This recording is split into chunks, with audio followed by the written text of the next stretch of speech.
পেঁয়াজের বাজার ঢাকা থেকে। প্রিয় দর্শক, চলতি মৌসুম এমনভাবে চলছে নীরবতা পালন করেই। প্রিয় দর্শক, পেঁয়াজের এই মৌসুমে নেই কোনো কৃষকদের হয় উল্লাস কিংবা মুখে হাসি, নেই কোনো প্রিয় দর্শক ন্যায্য দাম পাওয়ার আশা আকাঙ্ক্ষা সব হারিয়ে ফেলেছেন কৃষকরা। দাম না পাওয়াতেই হতাশাগ্রস্ত হয়ে বাড়ি ফিরে যাচ্ছেন। কিন্তু ব্যবসায়িকরা মার্কেট থেকে কি বলছেন সেটাই জানাবো। আসসালামু আলাইকুম। ওয়ালাইকুম সালাম। কেমন আছেন? আছি আলহামদুলিল্লাহ ভালো আছি। তবে প্রধানত কথা হচ্ছে কৃষক আমরা তিনটি পণ্য বেচা কেনা করি, পেঁয়াজ, রসুন আর আলু। এই তিনটা যারা পণ্য উৎপাদন করে 1,30,00,000 কৃষক, বুঝছেন। ঈদের চোখের জলে আজ নদী হয়ে বয়ে যাচ্ছে, বুঝছেন। ঈদের মাথার উপরে কালো মেঘের ঘন ঘটা, বুঝছেন। এরা দারিদ্র সীমার নিচে চলে গেছে, বুঝছেন। এতটাই দারিদ্র সীমার নিচে চলে গেছে যে আজকে মানে মুখ বলার ভাষা নাই। এই যে বাজার, আজকে আলুর বাজার, আজকে পেঁয়াজের বাজার এতটাই কম, আজকে রসুনের বাজার এতটাই কম, আমি কোন ভাষায় আপনার বলবো, আপনাকে বুঝাবো, আমি ডিকশনারিতে এই ভাষা পাইনি, বুঝছেন। এতটাই বাজার কম পেঁয়াজ, রসুন, আলুর। তাই বলতেছি যে আজকে দেখেন, অতীতে স্বৈরাচারী সরকারের কবলে 9 বছর এরশাদ সরকারের কবলে কৃষকেরা পড়েছিল, তাদের রক্ত চিপি চিপি খাইছে এরশাদ সরকার।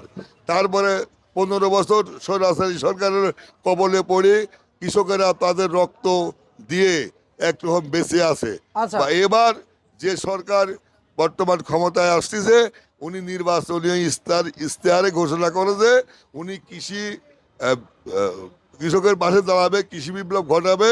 ইতিমধ্যেই উনি যে কৃষি লোন মওকুফ করতে চাইছিল, গত 12 তারিখে, গত গত 26 তারিখে 12 লক্ষ কৃষকের 5,000 থেকে 10,000 টাকা কৃষি লোন এবং ইন্টারেস্ট সহ মওকুফ করে দিয়েছে। এবং ক্ষুদ্র লোন যাদের আছে তাদের ইন্টারেস্ট মওকুফ করবে, ওনার ইশতেহারে বলছেন উনি। এবং আমি আরও অনুরোধ করবো মাননীয় কৃষি মন্ত্রণালয় এবং বাণিজ্য মন্ত্রণালয়, যে আপনারা এদেশে লক্ষ লক্ষ কৃষি উপসহকারী অফিসার আছে, যারা প্রত্যেকটা ওয়ার্ডে থাকে, তারা প্রতি মাসে বেতন তোলে কয়েক কোটি টাকা, অথচ তারা গ্রামগঞ্জে যায় না, তারা কৃষকের পাশে দাঁড়ায় না, কৃষকের সাজেশন দেয় না। তাই কৃষি মন্ত্রণালয় আর বাণিজ্য মন্ত্রণালয় অনুরোধ করব, কৃষি অফিসার যারা বাংলাদেশের লক্ষ লক্ষ কৃষি অফিসার নিয়োগ আছে, তাদের যে বেতন দেন, বেতনগুলি একটু তারা হালাল করে নিতে বলবেন।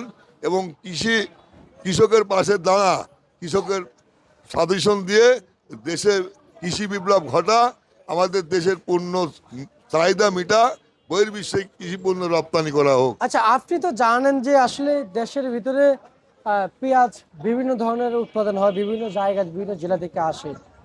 এই কৃষক যখন পেঁয়াজ উৎপাদন করে, যখনই নতুন পেঁয়াজগুলো আসে তখনই এলসি দিয়ে দেয়। এর কোনো কারণ কিংবা কেন দেয়, কি কারণে দিয়ে দেয়? মানে যখনই নতুন মৌসুমটা শুরু হয় তার আগে দেয় না, যখন নতুন মৌসুমটা শুরু তখনই কি আমাদের দিতে হবে নাকি? এটা হচ্ছে আন্তর্জাতিক একটা পলিসি, আন্তর্জাতিক একটা রাজনৈতিক, বুঝছেন। আমাদের দেশে জানুয়ারি, ফেব্রুয়ারি, মার্চ, এই 3টা মাস হলে ভরা মৌসুম, বুঝছেন। ঠিক এই জানুয়ারি মাসের প্রথম সপ্তাহেই, বুঝছেন, ভারতের সরকার এই দেশে পর্যবেক্ষণ করে দেখে এই দেশে পেঁয়াজ এবার ভরা মৌসুম, ঠিক সেই টাইমেই এই দেশে পেঁয়াজ রপ্তানি করে এই দেশের বাজারটা ধ্বংস করে দেয়। এটা হলে আন্তর্জাতিক পলিসি, বুঝছেন। ভারত সরকার বাংলাদেশের কৃষকেরা তো ন্যায্য মূল্য না পায়, এই জন্য ভারত সরকার এই পলিসি করে এই দেশে পেঁয়াজ রপ্তানি করে বাজার 6 লাখ করে ফেলে দেয়, বুঝছেন। আর এই দেশের যারা প্রধান দায়িত্বে থাকে, প্রধানমন্ত্রী, কৃষিমন্ত্রী, আরও অনেক দপ্তর অতীতে ছিল, তারা কখনো কৃষকের দিক নজর দিইনি। তাহলে কৃষকের দিক নজর দিলেই সারের বস্তা 1,000 টাকা সার 1,800 টাকা বিক্রি হয়, আপনার 4 আউন্স বিষ 200 টাকার তেল 400 টাকা বিক্রি হয়, আপনার তেলের দাম 50 টাকা, 33 টাকা তেলের লিটার ছিল, সেটা বিক্রি হয় 122 টাকা, বুঝছেন। এবং বিদ্যুতের দাম, আমি একজন ব্যবসায়িক, আমার কাছে 15 টাকা ইউনিট, কৃষকের কাছেও 15 টাকা ইউনিট, বুঝছেন। কৃষকের এই যে ভর্তুকি দেওয়া দরকার তেলের উপরে, সারের উপরে, আপনার এই যে আপনার কীটনাশকের উপরে, ব্যাংকের ইন্টারেস্টের উপরে ভর্তুকি দেওয়া দরকার, কোনোটাই অতীতে সরকার করি নাই। যারা করতে চেয়েছিল সূচনা লগ্নেই তাদের জীবন দিতে হয়েছিল রাজনৈতিক আচ্ছা আচ্ছা, এখন আপনি এই সরকার তো আসছে, উনি তো বলছেন, আমরা তার মানে কি এখন অপেক্ষায় থাকবো? হ্যাঁ, ইনশাল্লাহ এবার যে মাননীয় প্রধানমন্ত্রী ক্ষমতায় আসলে উনি নির্বাচনী ইশতেহারেই কৃষকের সাথে থাকবে, কৃষি বিপ্লব ঘটাবে, কৃষকের পিছিয়ে বিনিয়োগ করবে এবং কৃষি বিপ্লব ঘটা দেশের কৃষকের আগে উন্নতি করবে। দেশের কৃষকের উন্নতি হলে এই দেশের শিক্ষার উন্নতি হবে, জাতির উন্নতি হবে। উনি এটা শপথ করেছে এবং তার গত মাসের 27 তারিখে না 26 তারিখে উনি 12 লক্ষ কৃষকের কৃষি লোন মকুব করে দিয়েছে। আচ্ছা, আর আপনার কাছে জান, এই যে পেঁয়াজ কত বিক্রি চলছে? পেঁয়াজ বিক্রি হচ্ছে আজকে সর্বনিম্নে 3টা জাতের পেঁয়াজ বাংলাদেশে উৎপাদন হয়, বুঝছেন। জি জি জি। একটা মরিকাটা, ওটা বিক্রি হচ্ছে 20 টাকা থেকে 22 টাকা। আর একটা হলি হালি পেঁয়াজ, যেটা 9 মাস দেশ চলে, ওটা হলি বিক্রি হচ্ছে আপনার 23 টাকা থেকে 25 টাকা হালি পেঁয়াজ। আর একটা আছে মেহেরপুর চুঙাডাঙ্গার পেঁয়াজ, হলেন পেঁয়াজ কয়, সুপসাগর কয়, আরও নাম আছে, ওই নাম আর বলতে চাইনি। ওটা বিক্রি হচ্ছে 16 টাকা থেকে 18 টাকা। ওইটা কি, এটা কি এটা পেঁয়াজ?